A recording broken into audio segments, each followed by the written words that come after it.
Alright guys, as you can see, I got the AWK back together. ESC caught on fire, one of these Cobra ESCs. I was a little concerned that the ESCs weren't all they were cracked up to be, but I found out why it caught on fire, and it is because the bolts that I mounted the motors with, which is that bolt right there, needed to be a little bit shorter, and that was grounding out the motor to the carbon fiber frame. It got extremely hot. I did a whole bunch of testing. Of course, I used the same bolts when I put this one together. That's what I found, getting right into the bottom of the coils. Again, these motors are the F60 Pro 2600 kV. I replaced that one and one other. The bearings are, I got to replace bearings in the other one. But she's ready to go. I synced everything up and noticed a couple of the motors were getting hot, like crazy hot, burning my fingers hot. So shut it off, started testing, shut it off, started testing, you know. Finally was like, let me look at these bolts. Because I noticed some voltage going into the frame, and sure enough, it was the bolts. I can run it pretty hot, or pretty high right now on the throttle, and it doesn't get very hot. So that's good. It's supposed to rain tomorrow, so I don't get to fly it. That happens. So we'll set that aside since I cannot fly it. Here's a Shrike Style frame. As I said, I was going to be getting one of these from Race Day Quads, and I did. I'm working on getting it together. I'm going to use the PDP, or PD power distribution board, and of course the RE1 from Brain.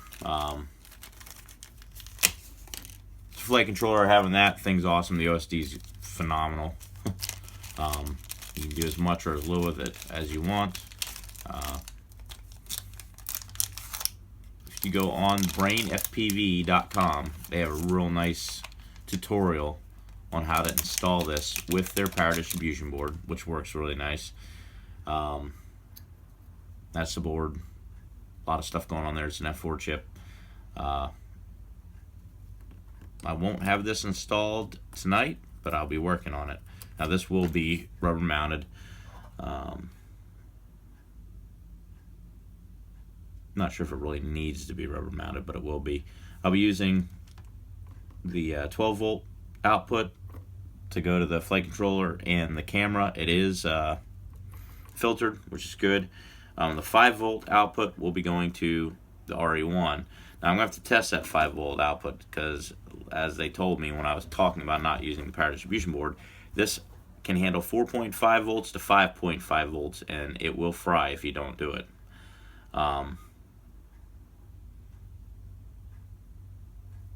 That's all there is to it.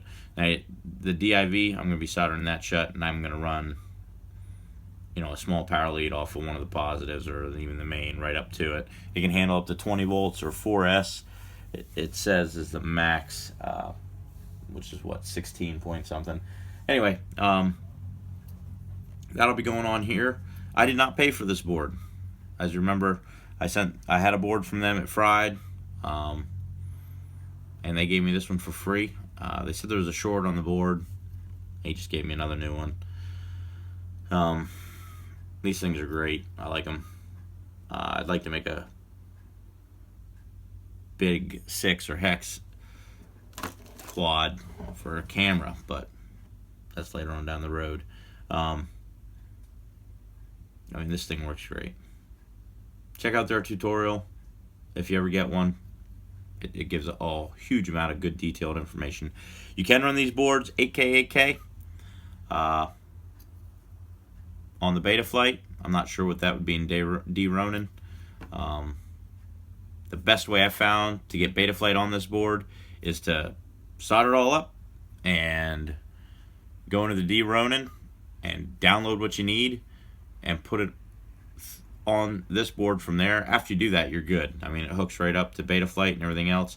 If you don't do it that way, on the back you see these two little pads here. You gotta ground them out and you know, try not to touch anything else to metal and blah blah blah. So I'll just do it the easy way. Of course, it comes with, you know, the race lights. I'll be putting them on here, even though this is not a racing quad. This is going to be a Shrike Style. I'm going to use it like for, you know, freestyle, having fun, playing around. It's taking place of the Voodoo quad, which is going to hang on the wall. I'm no longer in the hotel. I'm in my RV. It's a fifth wheel. It's a nice one. I'm going to be hanging the old frame on the wall after I clean it up. And this will get the F60 Pro 2200 kV motors, the 600 milliwatt Cricket VTX from Ready Made RC. A nice new camera from Race Day Quads. Where's that bad boy at? This is the V3 Fox here. This is a pretty cool camera. Comes with a nice metal bracket and nice metal housing, and it's machine screws. You know, the housing's been machined for the screws, so there's no sloppiness or anything. Should work pretty good. I brought my drill and stuff to drill the frame to properly mount this a little bit better. The original spacing on this is 30 mil on the outside, and you use 20 mil on the inside. These four, which doesn't give you any room to have the camera on a tilt. So what I'm going to do is basically I'm just going to use a nut, metal nut as a spacer, and that will give me the room I'm looking for. Whether I do it on top or bottom, you know, really doesn't matter. But that's what's going to go on there. Should work pretty good. So we'll see how it goes. All right, guys.